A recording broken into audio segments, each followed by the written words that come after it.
Hey everyone, GuardianE here with another live reaction and first impression video.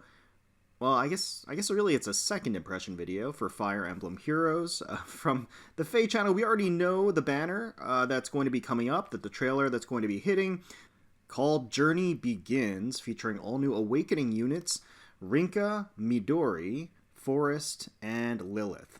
So no surprises there, we already know who's coming, but we can take a closer look at their art and their skills. This is also going to be the banner that debuts the all-new pity system, the sparking system, the mileage system, whatever you want to call it. It goes by a variety of different names depending on what gacha game you play, but essentially meaning that once you hit 40 summons on the banner, including the 5 free summons that you get, you are guaranteed a selection of one of the focus units, so that's pretty cool. But regardless, let's get this show on the road and let's watch the trailer together for the first time. Alright, let's get started. No reason to look away, we all know what's coming. And there they are.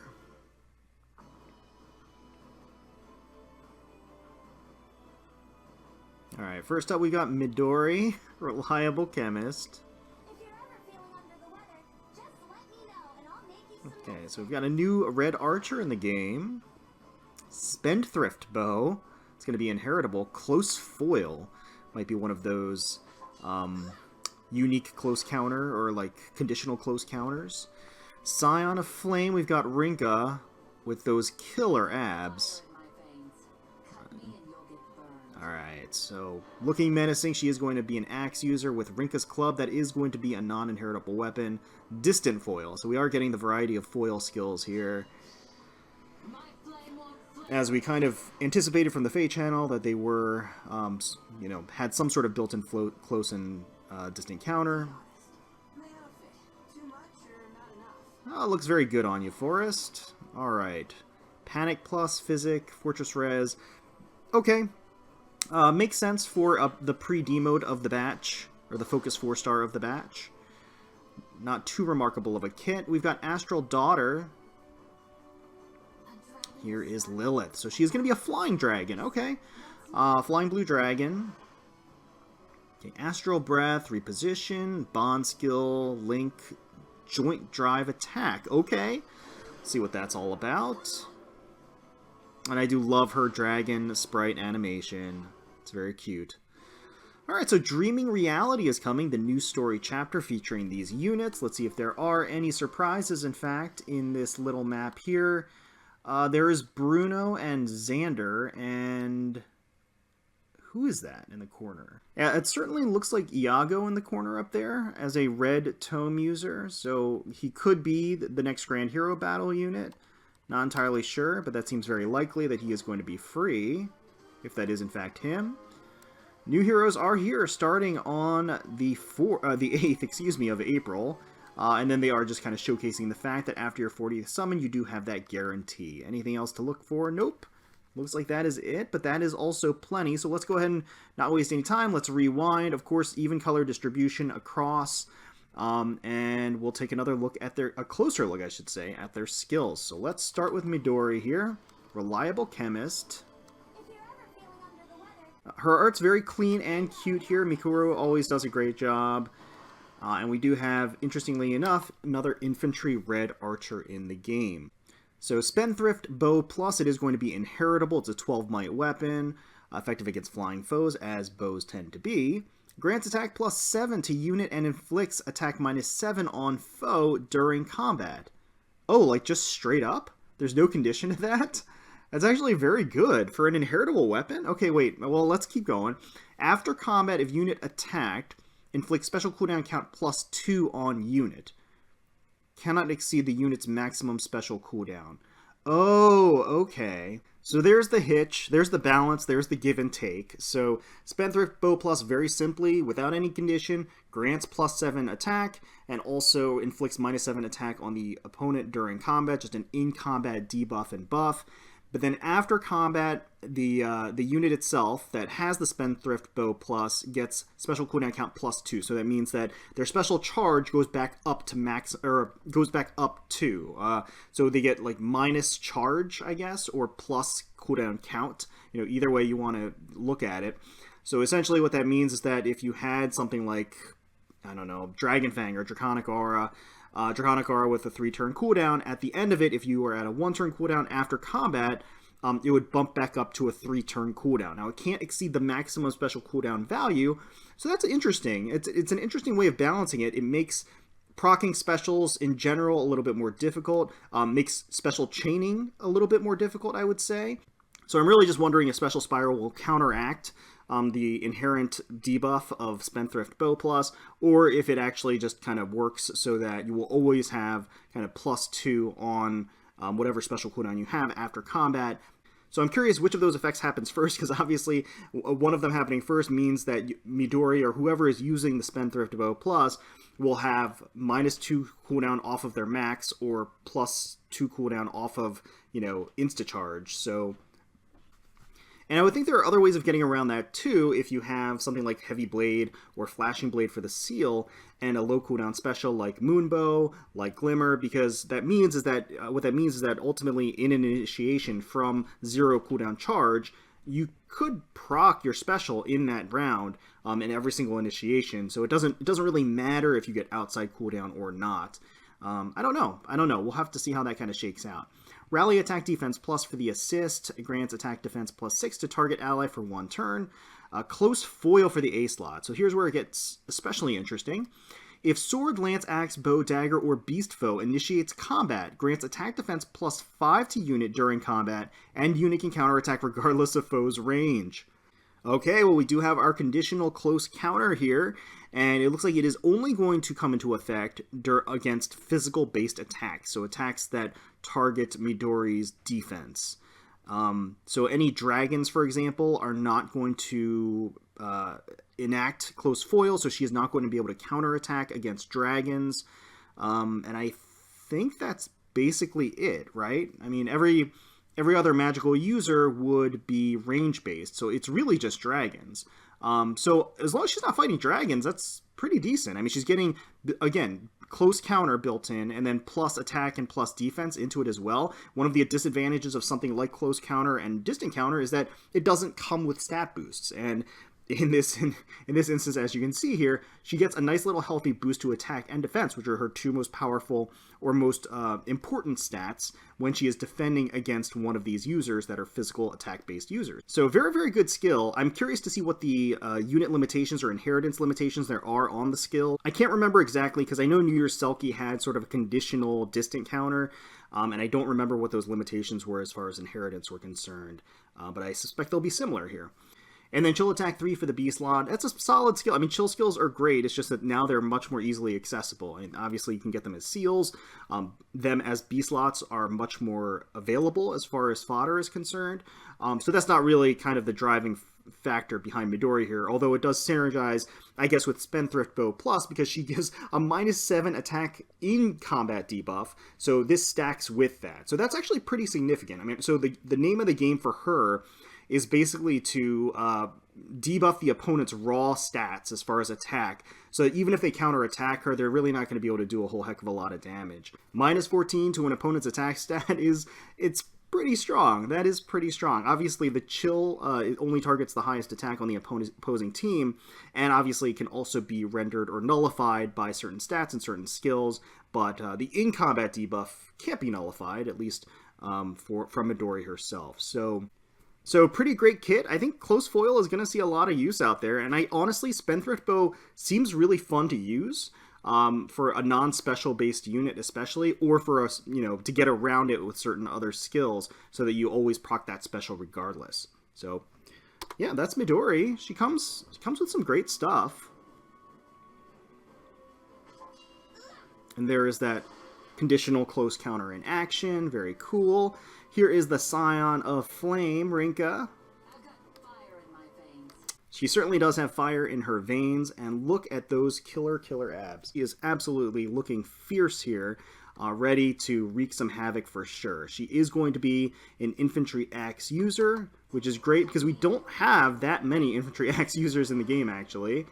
So let's go ahead and pause here. So Rinkah's Club, she is going to have her own exclusive weapon. It's a 16 might axe. Accelerate special trigger, cooldown -1, so that is a slaying/killer effect.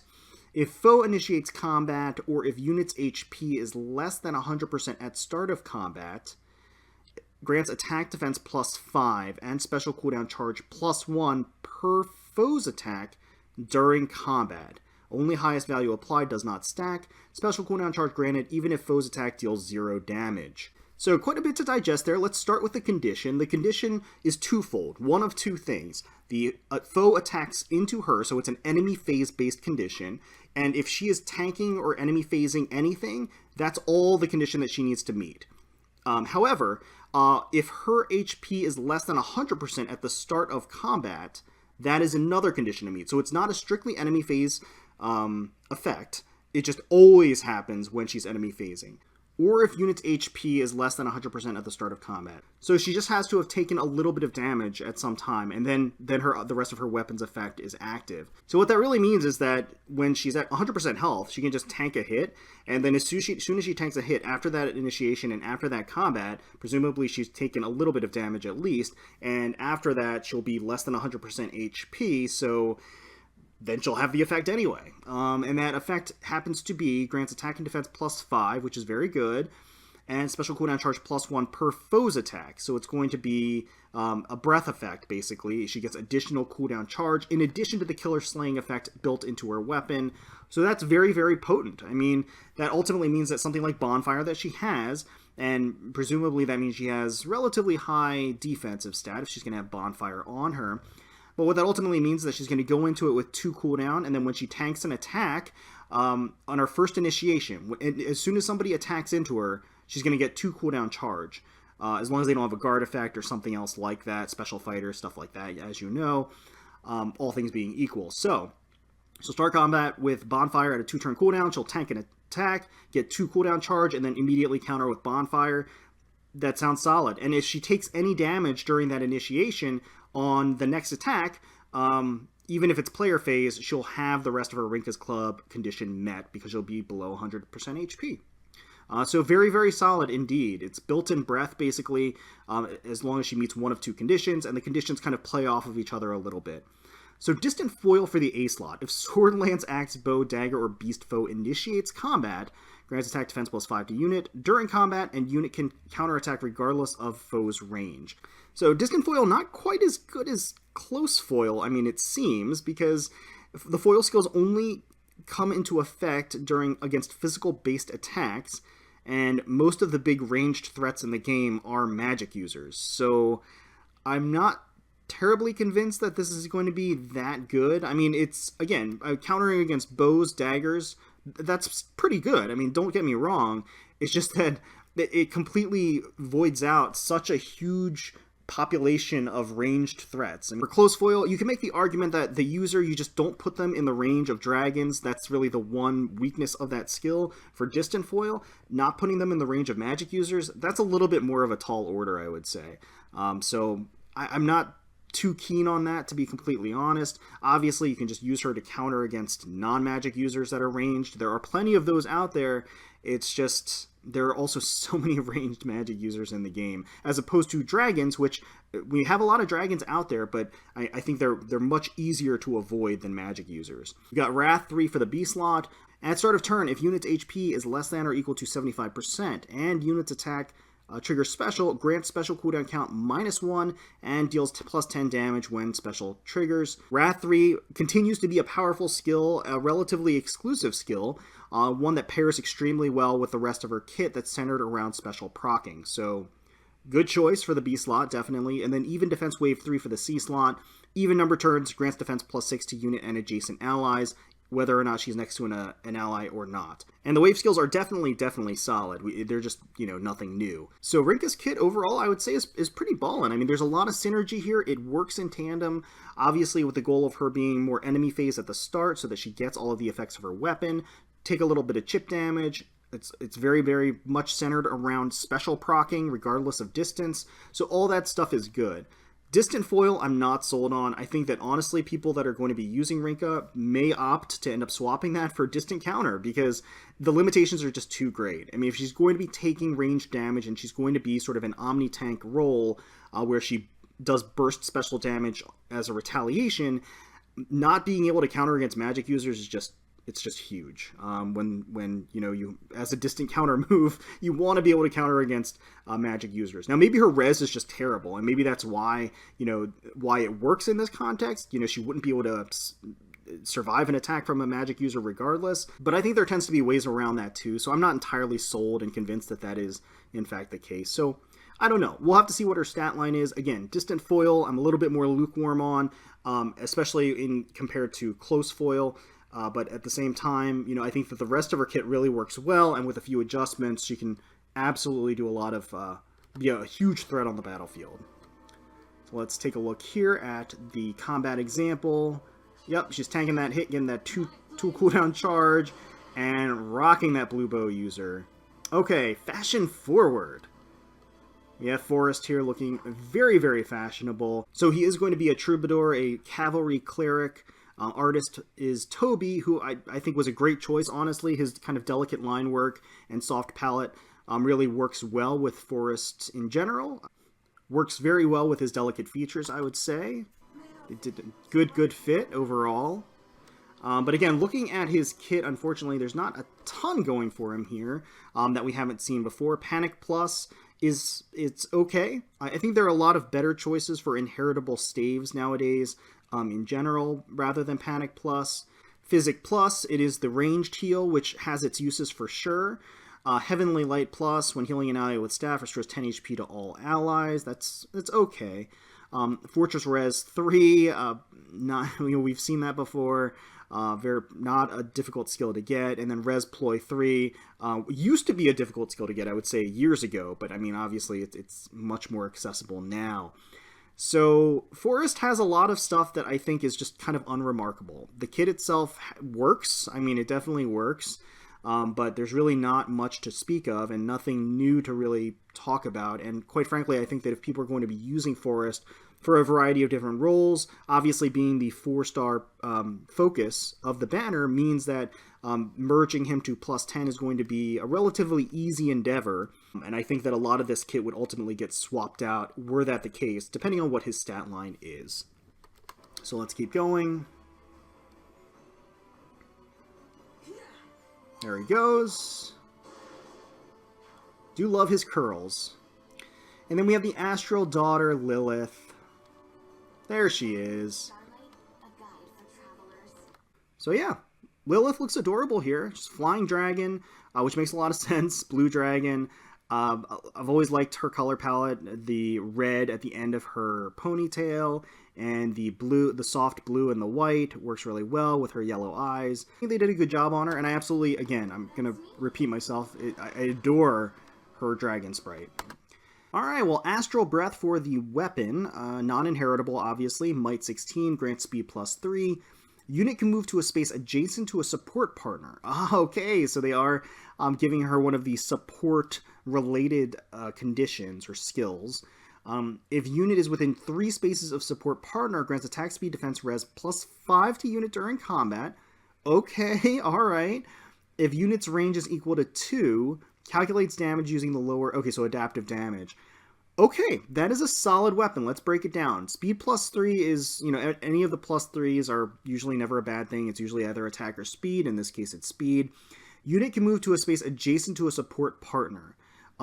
So it's interesting. There's no limitation to that. So it's not like if you're within 2 spaces of a support partner, you can move adjacent. No, she can just teleport next to her support partner no matter what. That's actually very powerful. And that really brings a lot more relevancy to the support partner. They've been doing that a lot more, obviously. We've seen skills that were hingent upon having a support partner. I think all the way back to Valoria, if I'm not mistaken. I could be wrong, so I'm sure anybody out there will correct me if I am wrong, but I think it was Valoria that had the first support-based skill effect, if I'm not mistaken. And it was a little bit more muted than something like this. This is huge. I mean, being able to teleport next to your support partner no matter what, like regardless of condition, is absolutely huge. And that can be really tricky in something like Ether Ray Defense, because it's basically Wings of Mercy without an HP condition for a specific other unit. That's a very, very powerful effect. Any mobility-based effects like that tend to be very, very powerful and be able to create some interesting movement-based shenanigans and this will be no exception. And then furthermore, if the unit is within 3 spaces of a support partner, grants +5 to all stats to unit during combat. So again, if unit, meaning Lilith, if she is within 3 spaces of a support partner, she gets +5 to all of her stats. That's solid. I mean, that's very solid. +5 to all stats is very significant. And being within 3 spaces of your support partner, to be completely honest, it's probably easier to be within 3 spaces of support partner than outside of 3 spaces within the support partner. Maps aren't that big in Fire Emblem Heroes, and being within 3 spaces is huge. So that is such an easy condition to meet. It's almost a non-condition. And then adaptive damage, which is always a good thing when it comes to dragons. So this is definitely a solid weapon and very unique in the movement-based shenanigans it creates. I do like that a lot. She has reposition for her assist, makes a lot of sense. She is a flyer. Flyers thrive on having reposition. Attack speed bond 3 works perfectly with her Astral Breath effect, where she can teleport next to her ally or her support ally, because that ultimately means that anytime she uses that and teleports next to her supported ally, bond is going to be active because she's going to be next to her support unit. Defense Res Link 3, if movement-based assists like reposition, shove, pivot is used by unit or target's unit, grants Defense Res +6 to unit and target ally or unit and targeting ally for 1 turn. The Link skills always create interesting strategies. I think that this is no exception. I think for her in particular, being able to teleport next to her support ally and reposition them creates a whole new world of offensive-based strategies. I think that has particularly interesting implications for her since she can teleport next to her support ally.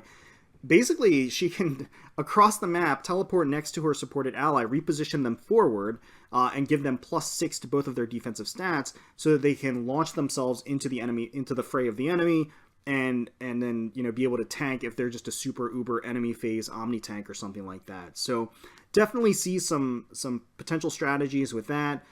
Overall, I think it's a little niche. I think the Link skills in general are a little niche, but I definitely see some potential applications. Joint Drive Attack. So for the C slot, it's grant attack +4 to allies within 2 spaces during combat. If unit is within 2 spaces of an ally, grants attack +4 to unit during combat. Okay, that's great. That's actually really good. All right, so we're talking about in-combat buffs. During combat buffs, +4 attack to units within 2 spaces, and then also boosts herself, which is just an improvement. It's just an overall improvement to drive attack. So I think that's definitely solid, a definitely solid C-slot sports skill, and very versatile because it works on any number of hybrid or other potential types of teams that you could use. So Lilith comes with a lot of great stuff, and I think that she's going to be fun to play with, fun to strategize with, because she does have this built-in inherent ability to teleport next to her support unit. I think they're bringing these out more because people aren't really using the support function as much as they potentially could, I suppose. And now they're starting to, I guess, really bring out skills where it warrants mentioning, hey, if you want to use this character, you might want to think carefully about how you use the support system and how you can really maximize the potential for this character. But I think that she's very strong. I mean, she can definitely has a lot of roles that she can play that are unique to her. And that's always a good thing. That's always a great thing that you want to see. Not just like power creep, but just uniqueness, general uniqueness, utility, fun to play. And I do see those types of things with Lilith here. So let's keep going. There's that little sprite. And there she goes, that beam. All right. Red Mage goes down, and we are getting Dreaming Reality. So lots of orbs, because it's a new story chapter. And obviously, as I said, it looks like we are going to be getting Iago, as well as the Grand Hero Battle, I guess. Presumably. I don't look at the Reddit or the in-game notice until after the video is recorded and uploaded, so I'm assuming that he is going to be a Grand Hero Battle. So again, starting on the 8th of April, let's just take a quick note at the footnotes there. After Summoning Focus ends, these heroes will be entered into the regular pool. That makes sense, of course. Forrest is going to be available as a 4-star focus, as we already knew. More info, free to start, option. Okay, yeah. So again, we don't know when this banner is going to end, but presumably it will be around for most of the month. So we'll have lots of chances to get them. So I think that Lilith is honestly probably the star, at least as far from a uniqueness perspective and what she brings to the table. Rinkah should be way up there too, but I'm just not in love with Distant Foil and how it works. I think its limitations are a little bit too great. I think Rinkah is still way up there because you can just get Distant Counter and slap it on her, and depending on her stat line, that'll work perfectly fine for her, and she doesn't need that extra stat boost necessarily, because I think the added benefit of being able to counterattack against mages is pretty critical for a distant counter unit. And then we have Midori there. I think Midori, the close foil, I think is very strong. I think close foil is a skill that a lot of people are going to opt to take in and use on their close counter allies and inherit. And otherwise, Midori's bow is actually really fascinating. Like, I could definitely see some uses on certain units out there with that bow, especially particularly tanky enemy phase units or tanky units in general. And like I said, close foil I think is very strong. Forrest, what can I say about Forrest? His art's great, and I think that he's going to be a very, very easy merge project for people, but otherwise really not too much remarkable there. If he has a decent stat line, definitely could be a target for people to get a healer cavalier up to +10 and then just kind of redo his entire kit so that it fits their needs. Those are my thoughts on the banner itself. I think that I will maybe do a little bit of pulling for Rinkah and Lilith, not a whole lot. If I don't end up doing a big session, it's just going to be folded into my poverty pulls for the month, so please be on the lookout for that if that ends up being the case. But let me know in the comments below if you're excited for this banner, if you're excited for these units. Definitely bear in mind the whole new system, the new pity / sparking / mileage system where you can spend up to 35 or do 35 summons and you guarantee a pick. That is going to be debuting on this banner, and that is really remarkable. A huge safety net for people that I know out there have I'm no exception to this. People who have had the worst brunt of RNG when summoning for a unit, this is really going to be a huge boon for them when summoning, and they're really targeting a specific unit here. And honestly, that safety net itself might be enough to compel people to pull, and I definitely wouldn't blame you. So, again, let me know in the comments below who you're going to be targeting. Hopefully you guys enjoyed the video. If you did, please feel free to leave us a like, comment, and subscribe to the channel for more Fire Emblem Heroes content. We thank you all so much for watching and taking time out of your day to spend with us. We really do appreciate it. We hope all of you are staying safe and secure out there and away from the dangers of the world, and certainly hoping that your family and your friends are staying healthy out there. And until next time, let's protect those skies.